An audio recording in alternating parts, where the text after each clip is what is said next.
It's official. NTR ఫ్యాన్స్కి good news. NTR Prashanth Neel కాంబినేషన్లో రాబోతున్నటువంటి సినిమాపై బిగ్ అప్డేట్. ఎన్టీఆర్ ఫ్యాన్స్కి ఆ సర్ప్రైజ్ ఏంటి, మరి ఆ స్టోరీ ఎలా ఉండబోతుంది, అండ్ ఆ సర్ప్రైజ్ ఏ డేట్ రోజు రాబోతుందో ఈ వీడియోలో తెలుసుకుందాం.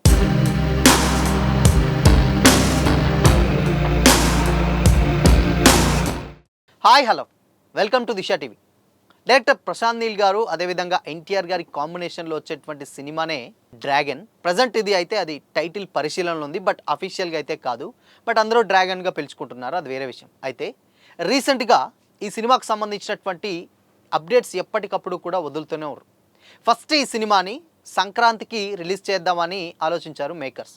అయితే సంక్రాంతికి ఎందుకో మరి ఏమైందో తెలీదు. మేబీ ఆల్రెడీ వార్ 2 షూటింగ్ నడుస్తూ ఉంది, అండ్ ఆ వార్ 2 టెక్నికల్గా డబ్బింగ్ అవి ఇవి ఉన్నాయి కాబట్టి మేబీ దానికి కొంచెం లేట్ అయిందేమో తెలియదు, కానీ డెఫినెట్గా సంక్రాంతికి అయితే రావట్లేదు. సో చిరంజీవి గారి మెగా 157కి డెఫినెట్గా సోలోగానే రాబోతున్నారు. ఎన్టీఆర్ గారి పోటీ లేదు, ఇది మాత్రం డెఫినెట్గా అర్థమవుతుంది. సో దీనికి సంబంధించి మూవీ టీం ఒకటి రీసెంట్గా ఒక పోస్టర్ రివీల్ చేసింది. ఆ పోస్టర్ ఏంటంటే ఎన్టీఆర్ గారిది ఇప్పుడు ఈ సినిమా ఇప్పుడు కాంబినేషన్లో వచ్చేటువంటి సినిమా 2025 జూన్ 25న ఈ సినిమా రిలీజ్ అవ్వబోతుంది అని కూడా ఒక బిగ్ అనౌన్స్మెంట్ అయితే రివీల్ చేయడం జరిగింది. సో అంటే ఈ సినిమా ఆల్రెడీ జనవరిలోనే రావాలి, బట్ దాన్ని జూన్కి వెళ్ళిపోయింది. మేబీ దీనికి రీజన్స్ వార్ 2 కావచ్చు, లేదంటే రీసెంట్గా ఆయన షూటింగ్లో పాల్గొనడం వల్ల అది టెక్నికల్గా ఇంకా వర్క్ కానీ ఇవన్నీ రేట్ అవ్వడం కాబట్టి మేబీ అదిగా పోస్ట్పోన్ అయిపోయి జూన్ 25కి అఫీషియల్గా అనౌన్స్మెంట్ అయింది. అయితే డ్రాగన్ సినిమాకు సంబంధించినటువంటి ఇంకొక అప్డేట్ ఏంటి అని అంటే, ఆ సినిమాకు సంబంధించినటువంటి ఫస్ట్ గ్లిమ్స్ ఏదైతే ఉందో ఎన్టీఆర్ గారి బర్త్డే సందర్భంగా మే 20న ఆ సర్ప్రైజ్ ఇవ్వబోతుందంటూ కూడా మేకర్స్ అయితే అఫీషియల్గా అనౌన్స్మెంట్ అయితే ఇవ్వడం జరిగింది. సో రీసెంట్గా పెద్ద చూస్తే మనం ఏ రేంజ్లో ఇంపాక్ట్ చూపించిందో మెగా ఫ్యాన్స్కి అది ఒక మంచి ఫుల్ మీల్స్ అయిపోయింది. ఇప్పుడు డ్రాగన్ తోటి ఎన్టీఆర్ గారి ఫ్యాన్స్కి మాత్రం డెఫినెట్గా ఆ ఫీస్ట్ అనేది డెఫినెట్గా ఉండబోతుంది అన్న డౌట్ మాత్రం ఎలాంటి డౌటు లేదు. సో చూడాలి మరి. మేబీ 20 అంటే ఇప్పటికే ఆల్రెడీ ఎన్టీఆర్ గారు ఏప్రిల్ 22 నుంచి వెళ్ళి సెట్లో పాల్గొంటున్నారు అన్నారు. అండ్ అంతకుముందే మంగళూరులోకి సంబంధించినటువంటి ఒక విలేజ్ సెట్ ఒకటి వేసి దాంట్లో ఎన్టీఆర్ గారు లేని కాంబినేషన్ సీన్స్ ఏవైతే ఉంటాయో అవన్నీ కూడా షూట్ చేసి ఏప్రిల్ 22 నుంచి వెళ్ళి ఎన్టీఆర్ గారు కూడా ఇప్పుడు రెగ్యులర్గా ఆ సినిమా షూటింగ్లలో పాల్గొంటున్నారనమాట. సో ఇక ఇది డెఫినెట్గా జూన్ 25కి వస్తుంది అనడంలో ఎలాంటి డౌట్ లేదు. అండ్ మే 20న కూడా ఎన్టీఆర్ గారి బర్త్డే సందర్భంగా ఒక గ్లిమ్స్ అయితే రావడం జరుగుతుంది. దాని తర్వాత ఇక ఆర్టిస్టులు ఎవరు ఏంటి అని కూడా మెల్లిమెల్లిగా ఒక్కొక్కటి అప్డేట్స్ ఇస్తారని కూడా చెప్తా ఉన్నారు. సో దీంట్లో ఇంత మునుపు ఉన్నటువంటి 2 రూమర్స్ వినిపించాయి. దీంట్లో ఆల్రెడీ రుక్మిణి వసంత్ గారు కన్నడ హీరోయిన్గా తీసుకున్నారు. దాని తర్వాత ఒక స్పెషల్ క్యారెక్టర్ అండ్ ఒక సాంగ్కి శృతి హాసన్ గారిని కూడా ఈ సినిమాలో తీసుకున్నారన్న టాక్ కూడా వినిపించింది. అయితే సో ఇప్పటి వరకు ఉన్నటువంటి అప్డేట్స్ అయితే ఇవే. బట్ మరి స్టోరీ ఏంటి, ఎన్టీఆర్ గారి కాంబినేషన్ అండ్ ప్రశాంత్ నీల్ గారు ఇద్దరిదంటే డెఫినెట్గా ఆ స్టోరీ మీదనే ఎక్కువ ఇంపాక్ట్ చూపిస్తుంది. అండ్ ఆ స్టోరీ ఎలా ఉండబోతుంది, ఎలా కన్విన్సింగ్గా తీస్తారు ప్రశాంత్ నీల్ గారు అనేదే ఇక్కడ పెద్ద టాపిక్ అనమాట. ఆల్రెడీ సలార్ తీసాం, సలార్ ఏ రేంజ్లో చూస్తారండి, బట్ డెఫినెట్గా సలార్ అది 100% వర్కౌట్ అయింది. అండ్ సలార్ 2 కూడా చాలామంది చాలా ఈగర్గా వెయిట్ చేస్తున్నారు. ఇన్ఫ్యాక్ట్ సలార్ చూపించినటువంటి ఇంపాక్ట్ అలాంటిది అనమాట.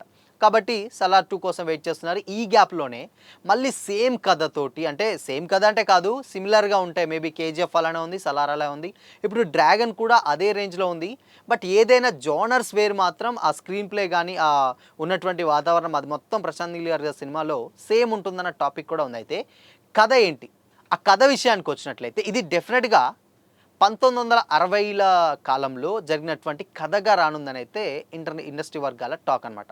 అండ్ గోల్డెన్ ట్రయాంగిల్తో పాటు ప్రాంతంలో, అంటే గోల్డెన్ ట్రయాంగిల్ ప్రాంతంలో డ్రగ్స్ బిజినెస్ని నియంత్రించినటువంటి చైనీస్ గ్యాంగ్స్టర్ జావోవి జీవితం ఆధారంగా తెరకెక్కుతున్నట్లయితే టాక్ నడుస్తుంది. అండ్ ఇందులో ఎన్టీఆర్ గారు ఒక మాఫియా డాన్గా కనిపించబోతున్నారట. డైరెక్టర్ ప్రశాంత్ నీల్ గారు సిగ్నేచర్ స్టైల్కి ఇది పర్ఫెక్ట్గా అండ్ హ్యూజ్ రేంజ్లో యాక్షన్ సన్నివేశాలతోటి డెఫినెట్గా కూడినటువంటి హై యాక్టివ్ యాక్షన్ థ్రిల్లర్గా రాబోతుందని అన్నట్టు తెలుస్తూ ఉంది జూన్ 25న. అండ్ మే 20న గ్లిమ్స్ తోటి క్లారిటీ వచ్చే అవకాశం డెఫినెట్గా లేకపోలేదు. ఎందుకంటే మరి ఆ క్యారెక్టర్ ఉన్నటువంటి డ్రగ్స్ క్యారెక్టర్ బిజినెస్ని నియంత్రించేటువంటి ఒక డాన్ అంటే డెఫినెట్గా అది ప్రీవియస్గా అలాంటి క్యారెక్టర్ ఒకటైతే ఎన్టీఆర్ గారు అయితే లేరు. బట్ ఈ స్టోరీ జస్ట్ ఏదో చిన్న లీక్ అయిందని కూడా సోషల్ మీడియాలో వైరల్గా మారింది. మరి ఆ క్యాండిడేట్ ఎవరైతే ఉన్నారో అది నిజంగానే దాని నుంచి తీసుకొని రిఫరెన్స్గా తీసుకున్నటువంటి సినిమానా, లేదు అని అంటే ఉన్నటువంటి స్టోరీని కొంచెం కల్పిత కథగా రాసుకొని తీస్తున్నటువంటి సినిమానా తెలియదు. కానీ మొత్తంగా మాత్రం ఎన్టీఆర్ గారిని పర్ఫెక్ట్గా ఒక మాఫియా డాన్ క్యారెక్టర్లో చూడబోతున్నాం అయితే మనకైతే తెలుస్తూ ఉందన్నమాట. సో చూడాలి మరి ఎన్టీఆర్ గారి కాంబినేషన్ అంటే డెఫినెట్గా ఏ డైరెక్టర్ కన్నా మంచి ఇంట్రెస్టింగ్ ఉంటుంది. ప్రశాంత్ నీల్ గారు ఏ రేంజ్లో చూపిస్తారో చూడాలి. బొగ్గు, బ్లాక్ సాయిల్ ఇవన్నీ కూడా ఆయన సినిమాలో కామన్. అండ్ ఎన్టీఆర్ గారు కూడా రీసెంట్గా ఆ సినిమా కోసం చాలా బక్కగా అయ్యారు. మ్యాట్ సక్సెస్ మీట్లో కనిపించారు. అంత బక్కగా ఎందుకు అయ్యారంటే ఆఫ్టర్ ఆల్మోస్ట్ ఒక 18 kgs వరకు కూడా తగ్గారట కొన్ని ఆ సినిమాలో ఉన్నటువంటి సీన్స్ కోసం. సో అందుకోసమే ఆ సినిమా మీద అంత డెడికేషన్ తోటి ఆయన యాక్ట్ చేస్తున్నారు. సో చూడాలి మరి ఈ సినిమా ఏ రేంజ్ కలెక్షన్స్ రాబడుతుంది. అండ్ మెయిన్గా సినిమాకి సంబంధించినటువంటి ఒక 2-3 అప్డేట్స్ మాత్రం ఉన్నాయి. అండ్ కథ మాత్రం డెఫినెట్గా ఇంట్రెస్టింగ్ స్టోరీ. సో డెఫినెట్గా మనకు అర్థమవుతున్నది మాఫియా డాన్ క్యారెక్టర్లు ఇంతవరకు ఎప్పుడు కూడా చూడలేదు. బాద్షా చూసాం, బట్ అది కంప్లీట్గా ఫ్యామిలీకి కొంచెం లింకప్ అయి ఉంటుంది. బట్ ఇది మాత్రం కంప్లీట్గా ఆ జోనర్ మొత్తం అదే స్టోరీ అనమాట. సో చూడాలి మరి ఈ సినిమా మాఫియా డాన్ అంటే ఎన్టీఆర్ గారు ఎలా ఉండబోతుంది అనుకుంటున్నారు, కామెంట్ చేయండి.